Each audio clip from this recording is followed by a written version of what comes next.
सभी श्रोताओं का रामायण की कथा में हार्दिक स्वागत अभिनंदन। आज की कथा में कैकेयी कोप भवन में है। इसकी कथा सुनाई जाएगी। बढ़ते हैं कहानी की तरफ। राम के राज तिलक का शुभ समाचार अयोध्या के घर घर में पहुंच गया। पूरी नगरी में प्रसन्नता की लहर फैल गई। घर घर में मंगल मनाया जाने लगा।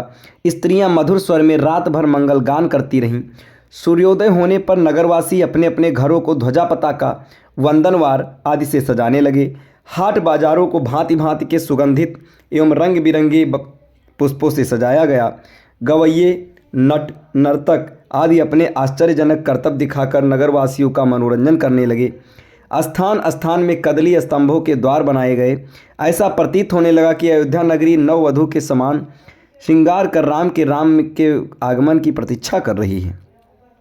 किंतु राम के राज तिलक का समाचार सुनकर एवं नगर की इस अद्भुत श्रृंगार को देखकर रानी कैकेयी की प्रियदासी मंथरा के हृदय को असहनीय आघात लगा।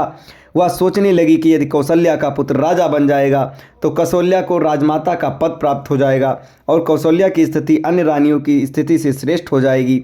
ऐसी स्थिति में उसकी दासियां भी स्वयं को मुझसे श्रेष्ठ समझने लगेंगी। वर्तमान में कैकेयी राजा की सर्वाधिक प्रिय रानी है और इसी कारण से महारानी कैकेयी का ही राजमहल पर शासन चलता है। कैकेयी की दासी होने का श्रेय प्राप्त होने के कारण राजप्रसाद की अन्य दासियां मेरा सम्मान करती हैं। यदि कौशल्या राजमाता बन जाएगी तो मेरा ये स्थान मुझसे छिन जाएगा। मैं ये सब कुछ सहन नहीं कर सकती, अतः इस विषय में अवश्य ही मुझे कुछ करना चाहिए।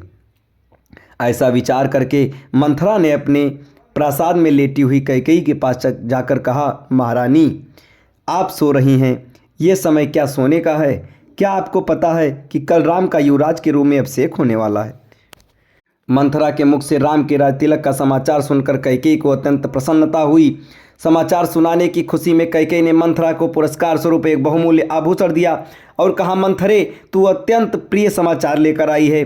तू तो जानती है कि राम मुझे बहुत प्रिय है। इस समाचार को सुनाने के लिए तू यदि और भी जो कुछ मांगती तो मैं वह भी तुझे दे देती। कैकेयी के वचनों को सुनकर मंथरा अत्यंत क्रोधित हो गई। उसका तन मन बदन जल भुन गया। पुरस्कार में दिए गए आभूषण को फेंकते हुए वो बोली, महारानी आप बहुत नासमझ हैं। स्मरण रखिए कि सौत का बेटा शत्रु के जैसा होता है। राम का अभिषेक होने पर कौशल्या को राजमाता का पद मिल जाएगा और आपकी पदवी उसकी दासी के जैसी हो जाएगी। आपका पुत्र भरत भी राम का दास हो जाएगा। भरत के दास हो जाने पर आपकी बहू को भी एक दासी की ही पदवी मिलेगी। ये सुनकर कैकेयी ने कहा, मंथरा राम महाराज के ज्येष्ठ पुत्र हैं और प्रजा में अत्यंत लोकप्रिय हैं। अपने सद्गुणों के कारण वे सभी भाइयों से श्रेष्ठ भी हैं। राम और भरत भी एक दूसरे को भिन्न नहीं मानते क्योंकि उनके बीच अत्यधिक प्रेम है। राम अपने सभी भाइयों को अपने ही समान समझते हैं, इसलिए राम को राज्य मिलना भरत को राज्य मिलने के जैसा ही है। ये सब सुनकर मंथरा और भी दुखी हो गई। वह बोली, किंतु महारानी आप ये नहीं समझ रही कि राम के बाद राम के पुत्र को ही अयोध्या का राज सिंहासन प्राप्त होगा तथा भरत को राज परंपरा से अलग होना पड़ जाएगा। ये भी हो सकता है कि राज्य मिल जाने पर राम भरत को राज्य से निर्वासित कर दें या यमलोक ही भेज दें।